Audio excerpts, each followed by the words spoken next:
Welcome to Peak TV. I'm Niv Dagan, Executive Director of Peak Asset Management. We've got Andrew Van Der Zwan, Chairman of MRG Metals. Andrew, good to see you, mate. Hi, Nev. Good to see you. Andrew, all eyes has been on the binding JV agreement with Sinowin Lithium. So, can you tell us a little bit about how this went about? Well, if you recollect last year, that's a long time ago now, we entered a non-binding MOU with another company called Tunji Lunky. And look, it's a double-edged sword because that process was very useful for us in terms of getting an understanding of the project and what investors or co-funders would see in the project. And whilst we didn't end up doing a deal with Tunji Lunky, we learned a lot. And I think to our benefit, we actually it opened up a number of doors. So that deal fell through end of last year, early this year, and as soon as it fell through, we were approached by multiple players, and one of them being Sinowin Lithium. And the benefit for us is we've got a partner now that has the funding, has the experience, and also has the same vision as we have to get this multi-decade project online as soon as possible. And it's to say it's a company maker is a bit of an understatement. As you know, you've been a supporter of the company for a long time.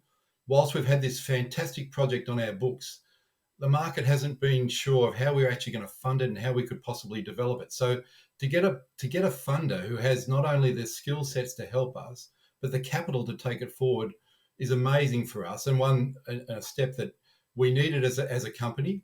But we never gave up on this project, and for the market to now recognise the possible upside is fantastic for us. But we've got a lot of work to do. And Andrew, I mean, look, we've been speaking about this project for quite some time, and the fact now that your de-risk is significant, and all respect for you and the board, you've done a tremendous job. But just from a funding perspective, what does that mean for the company? Yeah, I think the funding aspect for us as a junior exploration company moving into development is so critical. As you know, in the market, especially in the market at the moment, it's very hard for junior explorers to continue to raise funds in the equity markets to develop some of these projects, and to move from an exploration play to a development play is extremely difficult. And one of the things that's recognised in this agreement with Sinowin Lithium is that not only is it the capex required to develop the project, there's still a number of steps that we need to fund to get this project to the commencement of construction, which we're going to push as aggressively as we can. But Sinwin are prepared to put $6 million US, that's 10 million Australian dollars, on the table to get this project to decision to mine. Now we collectively have worked with them in the initial stages, and we don't think we're going to need that much money, but just to have that capacity to go through the whole process of redoing the feasibility studies, getting the design engineering and construction plans finished, optimizing all the on-site requirements, working with the local community on any of the arrangements that need to be made to bring this project forward. To have that funding is critical for us, because I'm not sure how we could have raised that money ourselves in this type of equity market. And to have a partner that recognizes that there are critical steps that need to occur before we actually get on the ground, and to be honest, that was one of the key elements that put them ahead of other players in terms of doing this project, because we've had a number of interested parties looking at getting involved with us at a project level or getting involved with us at an off-taker level. But no one was prepared to put all the pieces of the jigsaw puzzle together. So we feel fantastic that we've built this relationship. We've been working with them now for over 4 months. And for our shareholders to understand that the due diligence process actually finished a number of months ago. We've been working with them, but there's a lot more steps than just due diligence. And we didn't want to come back to the market and inform them that we had a potential deal, that we were working on a deal, or we had a non-binding MOU. We'd been through that process, and we thought it actually hurt us from a shareholder perspective. So we worked diligently with them to get to a point where we had a binding agreement. And I'm pleased to say that we've entered that agreement last week, and now we've got the funding to move forward, not only through to production, but the most important next steps, which is us working with the government to get the mining approvals, and then developing the environmental planning processes, and ultimately the construction and design plans. I mean, you received a lot of interest from other parties as well. So the fact that, I mean, you chose them specifically and to take you through all the way, I mean, that's exciting. So, I mean, my main question really becomes, I mean, what was attractive from their perspective about the project, the strength of the project, more so than others? Yeah, well, that's a really good point, Niv, because we'd identified early in our own work that we thought this was a world-class project. If you go back to our scoping study that we did nearly over a year and a half ago now, or approaching 2 years ago, we identified that there was a significant upside in this project just from not only a development phase perspective, but the tenure of the project. People don't understand this is a multi-decade project that's going to spit off cash for many years. And I think one of the issues that we had with the project that we had to deal with was how is a small company like MRG going to raise? If you go back to our scoping study, I think we identified a $250 million US capital expenditure program, and I think the market said, "Well, gee, that's fantastic, but how are you going to fund that?" And I think working now with Lithium, it's become clear that there are different ways to tackle this project. And I think in the next few weeks, when we revise this scoping study, you'll see that this will be a much leaner project, but with similar cash flow outcomes. And that's the most exciting point from our perspective and our investors' perspective, is that this project could be a lower capex than originally envisaged, but with similar type cash flows as we've fine-tuned the project. So it's a significant upside for us. And we've learned so much in the last year and a half working with multiple players that have an interest in this space. And it's fair to say that we've got a partner now that shares a similar vision to us to get this onto production as quickly as possible, because we all know the upside potential. Looking forward to getting the numbers, the revised numbers, Andrew. So that's very exciting. Now, a lot of talk about this drag-along clause in the JV agreement. Can you just explain to the shareholders what it actually means? Because someone talking about 50 million US, which is significant to us as a minimum. But just, can you talk us through a little bit more about what it means for us?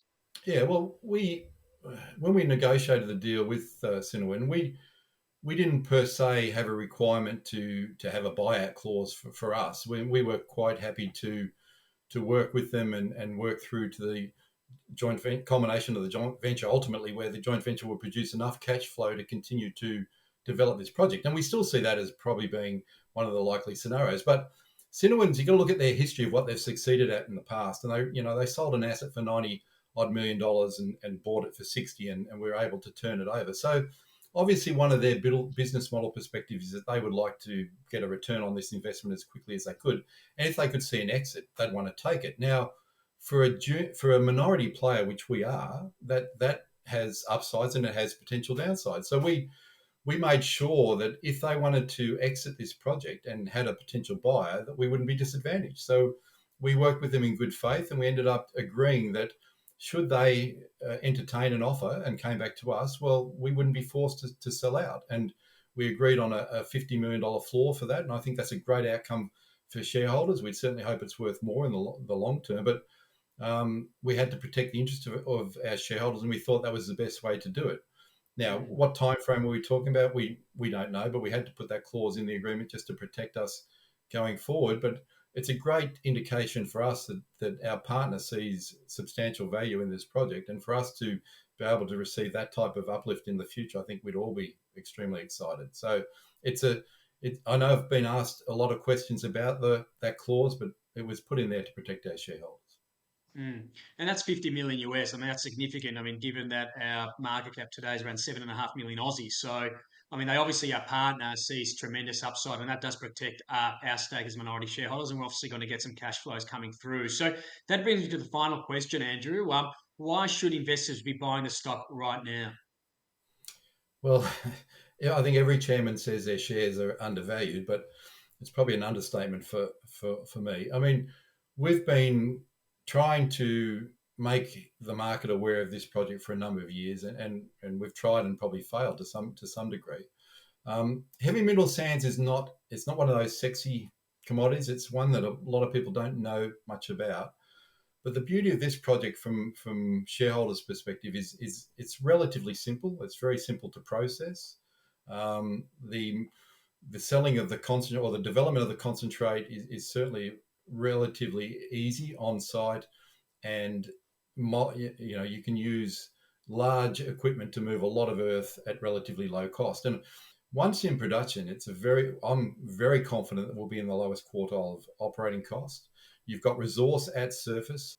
You've got proximity to water, proximity to rail, proximity to the new airport. You've got a labour force just nearby. You've got electricity source, and you've got our You've got Deng Cheng to the north of us, who owns the property just to the north of our tenements. They're expanding their operations and they're building a port. So when you look at it from a development perspective, there's not many projects that small juniors that have all the ticks in the right boxes for development. I think that's what attracted our partner, because they could see that others were doing it successfully, and you've got a multi-decade resource close to infrastructure, close to resources, high grade, and a relatively easy mine operation. Mm. It's a very attractive proposition.